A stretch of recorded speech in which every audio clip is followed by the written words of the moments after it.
नमस्कार. आजच्या व्हिडिओमध्ये मी तुम्हाला शिवलीलामृत अध्याय 11वा कथा स्वरूपात सांगणार आहे. पण त्याआधी तुम्ही चॅनलवरती नवीन असाल तर चॅनलला लाईक करा आणि सबस्क्राईब देखील करा. कमेंटमध्ये श्री स्वामी समर्थ किंवा हर हर महादेव किंवा ओम नमः शिवाय लिहायला विसरू नका. श्री शिवलीलामृत अध्याय 11वा हे भद्रसेन आख्यान वाचल्याने दीर्घायुषी संतती संपत्ती पुण्यप्राप्ती होईल. यामुळे सर्व पापे गणांतरे दूर होतील. मृत्युंजय मंत्राचा जप रुद्राचे अनुष्ठान केल्याने पिशाच्य बाधा ग्रहपीडा दूर होतील. यावर अविश्वास दाखवणारा अल्पायुषी तमोगुणी होईल. अशा लोकांच्या संगतीत राहिल्यामुळे सर्वनाश होतो. म्हणून श्री शिवलीलामृत अखंड वाचावे. ते न जमल्यास 11वा अध्याय तरी वाचावा. श्री शिवलीलामृत वाचल्यामुळे किंवा श्रवण केल्यामुळे आपल्या आयुष्यातील दुःख दारिद्र्य संकटे हे दूर होत असतात. तसेच आपल्याला भगवान भोलेनाथांचा आशीर्वाद देखील प्राप्त होत असतो. श्री शिवलीलामृत अध्याय 11वा. श्री गणेशाय नमः. नित्य शिवभक्ती शिवपूजा शिवलीलामृत श्रवण करण्यात ज्यांना आनंद वाटतो ते नर धन्य आहेत. सूत म्हणतात, रुद्राक्ष भस्म धारण करणाऱ्यांचे पुण्य अपार असते. 1000 रुद्राक्ष धारण करणारा शिवस्वरूप मानून इंद्र त्याला वंदन करतो. त्याच्या दर्शनाने अनेक जीवांचा उद्धार होतो. 2 दंडात 16 शिक्केमध्ये 1 अशी रुद्राक्ष बांधून त्यावरून केलेले स्नान त्रिवेणी स्नाना इतके फलदायी होते. मनगटात 12 गळ्यात 108 रुद्राक्षांची माळ धारण केल्यामुळे लक्ष्मी प्रसन्न होते. एकमुखी रुद्राक्ष विशेष फलदायी. त्याचप्रमाणे 5, 6, 8 चौथ्या मुखांची रुद्राक्षावर शिवमंत्राचा जप केल्याने ते पुण्यकारक होतात. रुद्राक्ष शिवपूजन केल्याचा प्रभाव किती असतो या संबंधीची कथा ऐका. काश्मीर देशात भद्रसेन नावाचा राजा होता. त्याचा प्रधान ज्ञानी नीतिवान प्रजाहितदक्ष होता. प्रजा राजाची स्तुती करीत होती. सुंदर पतिव्रता पत्नी, विद्वान गुणी मुलगा, कृपाळू सर्वज्ञ गुरु, हुशार आज्ञाधारी गुरुभक्त, शिष्य विद्यावक्ता, मननशील श्रोता, आरोग्य संपन्न दानशूर दाता हे सर्व पूर्ण जन्मातील पुण्याईने प्राप्त होतात. पुत्रप्राप्तीसाठी राजा भद्रसेन आणि मंत्री यांनी पुष्कळ अनुष्ठाने व्रत केली. तेव्हा त्या दोघांना एक एक पुत्र झाला. राजाचा मुलगा सुधर्म, प्रधानाचा मुलगा तारक. दोघेही जन्मापासून शिवभक्त होते. सतत शिवाचे ध्यान करीत. माता पिता एकुलता एक पुत्र म्हणून मौल्यवान दागिने वस्त्र घालून त्यांना सजवीत, कौतुकाने निहाळीत. परंतु दोन्ही बालकांना साधेपणाने राहणे पसंत होते. ते अंगावरील दागिने मौल्यवान वस्त्रे ब्राह्मणाला देऊन टाकत आणि अंगाला भस्मलेपन करून रुद्राक्षाच्या माळा घालीत. शिवपूजा शिवाचे ध्यान शिवकीर्तन भजन शिवनामाचा जप यामध्ये ते रमून जात. हेच काम त्यांना प्रिय वाटे. एकदा राजाच्या पुण्याईने पराशर ऋषी काही ऋषींना घेऊन राजाकडे आली. वसिष्ठांची नातू पराशर ऋषी, त्यांचा पुत्र व्यास महर्षी, त्यांचा पुत्र शुकमुनी अशी तेजस्वी ज्ञानी परंपरा होती. पराशर ऋषींनी पूर्वी राक्षसत्र केले होते. भद्रसेन राजाचे पराशर ऋषी कुलगुरू होते. ऋषी मंडळी येताच दोन्ही हात जोडून राजा व प्रधान त्यांना सामोरे गेले. सर्वांचे यथोचित स्वागत करून कुशल विचारून विधीपूर्वक पूजन केले. वस्त्रे आभूषणे दान केले. स्वादिष्ट भोजन दिले. त्यानंतर राजा प्रधानाने आपली दोन्ही मुले ऋषींच्या पायावर घातली. राजा व प्रधान म्हणाले, गुरुदेव, आम्हा दोघांची 2 मुले रात्रदिवस शिवपूजा शिवध्यान शिवनामाचा जप यात दंग असतात. त्यांना मौल्यवान वस्त्रे आभूषणे आवडत नाहीत. ते कोणाशी बोलत नाहीत. राजस्व व वैभव यांना आवडत नाही. यांचे आचरण पाहून आम्हाला यांची काळजी वाटते की पुढे हे तरुण झाल्यावर राज्यकारभाराची सूत्रे कशी सांभाळतील. मुलांना आशीर्वाद देत त्यांच्या तेजस्वी मुखाकडे पाहून पराशर ऋषींना आनंद वाटला. ते म्हणाले, हे दोघी शिवभक्त का झाले या संबंधीची कथा मी तुम्हाला सांगतो. काश्मीर देशातील नंदीग्राम नावाच्या शहरात महानंदा नावाची वेश्या होती.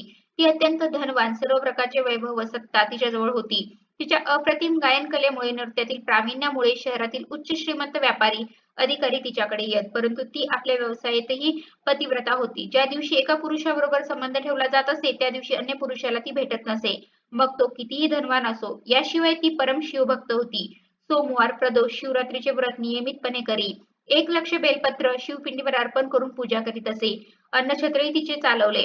उदार आणि व्रतिने ती दानी होती. श्रावणात 1 कोटी शिवलिंग तयार करून त्याची पूजा ब्राह्मणाकडून करून घेई. त्यांना दान दक्षिणा देई. तिने आपल्या घरी 1 कुत्रा आणि 1 माकड पाळले होते. तिच्या नृत्यशाळेत त्यांना बांधून ठेवले होते. कौतुकाने त्यांच्या अंगाला भस्म लावी. त्यांच्या गळ्यात रुद्राक्षाच्या माळा घालीत असे. आपल्या प्रसन्नतेसाठी तिने त्यांनाही शिवभजनाच्या तालावर नाच करायला शिकवले. ती नाचू लागली की ते दोघेही नाचत. तिथे शिवपूजा शिवकीर्तन गायन होत असे. महानंदेच्या संगतीने त्यांना शिवभक्ती घडत असे. नृत्यशाळेतच तिचे छोटेसे शिव मंदिर होते. एकदा तिची भक्ती परीक्षा करण्याकरिता शिवाने व्यापाराचे रूप घेतले व ते महानंदेकडे आले. शिवाचे पुरुषी लावण्य पाहून ती तन्मय झाली. त्यांचे स्वागत करून तिने त्यांना मंचकावर बसवले. त्यांच्या हातातले रत्नजडित कंगन तिने पाहिले. त्या क्षणी व्यापाऱ्याने ते कंगन काढून त्या महानंदेच्या हाती दिले.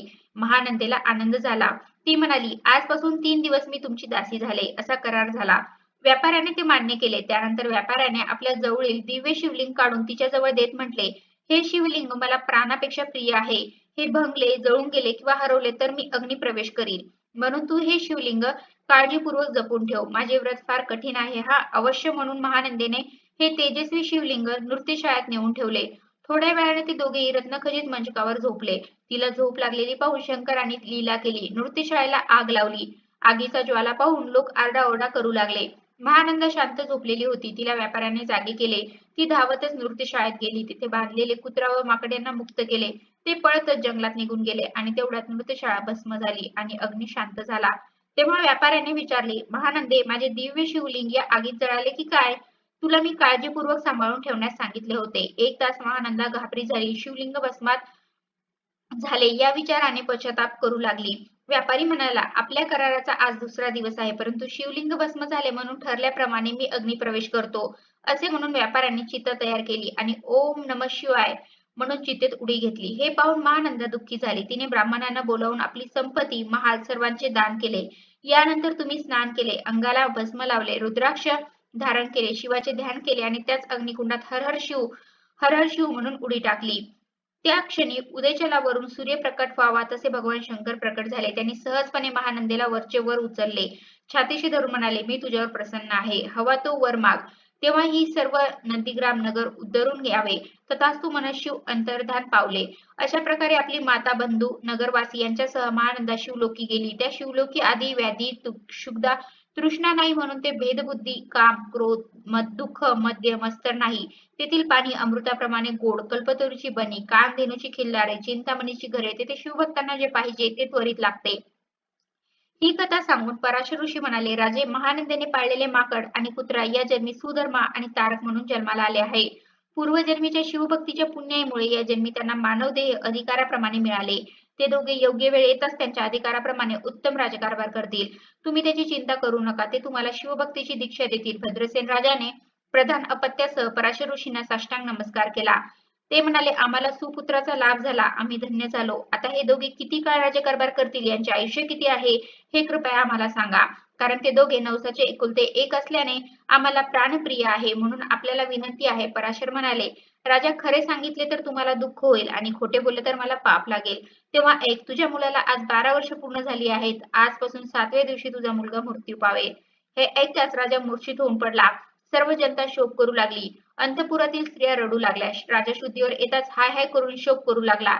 तेव्हा पराशर ऋषींनी त्याला सावध करून धीर देत म्हटले, राजा, मी काय सांगतो ते ऐक.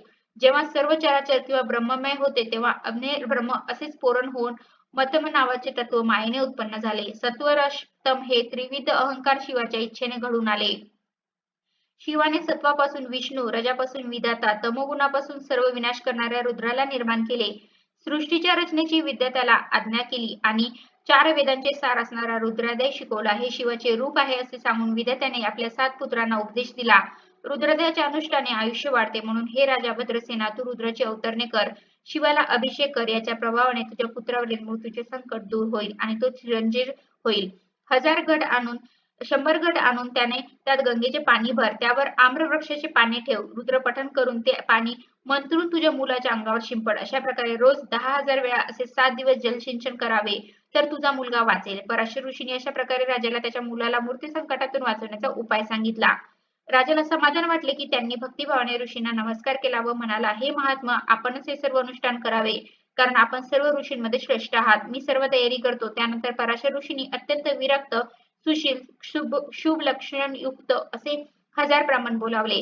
1000 मातीचे घट गंगाजलांनी भरले. त्यावर आम्रफल ठेवले. दिव्य अनुष्ठान मांडले. रुद्राच्या घोषाचा प्रारंभ झाला. 6 दिवस झाले. 7व्या दिवशी सूर्य मध्यान्ही आला. तेव्हा राजपुत्राचा मृत्यू समय जवळ आला आणि राजपुत्र मूर्छित होऊन पडला. थोड्या वेळा त्याची हालचाल बंद पडली. हे पाहून राजा चिंतित झाला. पराशर ऋषीने राजाला धीर दिला. ब्राह्मण राजपुत्राच्या देहावर अभिमंत्रित केलेले पाणी शिंपडीत होता. त्या जलाच्या प्रभावाने राजपुत्र सावध झाला. उठून बसला. राजाला आनंद झाला. उपस्थित असलेले सर्वजणही प्रसन्न झाले. पराशर म्हणाले, ते बेशुद्ध अवस्थेत काय अनुभव घेतला ते सांग. तेव्हा राजपुत्र म्हणाला, गुरुदेव, एक भयंकर दिसणारा काळा पुरुष मला घेऊन चालला होता. त्याची लाल भडक डोळे, भाळावर शेंदूर, वाढलेली दाढी, काळा भिन्न होता. त्याच वेळी 4 तेजस्वी पुरुष आले. त्यांनी त्या काळ्या पुरुषाच्या हातून मला मुक्त केले आणि त्याला मारीत मारीत ते घेऊन गेले. मुलाने सांगितलेला अनुभव ऐकताच राजाच्या अंगावर आनंदाचे रोमांच दाटून आले. ईश्वराच्या नावाचा त्यांनी जय जयकार केला. पराशर ऋषीसह सर्व ब्राह्मणांनी नमस्कार घातला. सर्वत्र मंगलवाद्याचा गजर सुरू झाला. आकाशातून देवतांनी पुष्पवृष्टी केली. या प्रसन्नपूर्वक वातावरणात ब्राह्मण आणि मंत्र जप करून हवन प्रारंभ केला आणि हवन पूर्ण करून अनुष्ठाची समाप्ती केली. आमंत्रित ब्राह्मणांना सुग्रास भोजन देऊन इच्छेप्रमाणे दानदक्षिणा दिले. ब्राह्मणांनी राजपुत्राला राजाला शुभाशीर्वाद दिला. त्यावेळी नारद तिथे अचानक प्रकटले. नारद वाल्मिकी व्यास दुर्वांचे गुरु असल्याने त्रिभुवनाला वंदे आहे.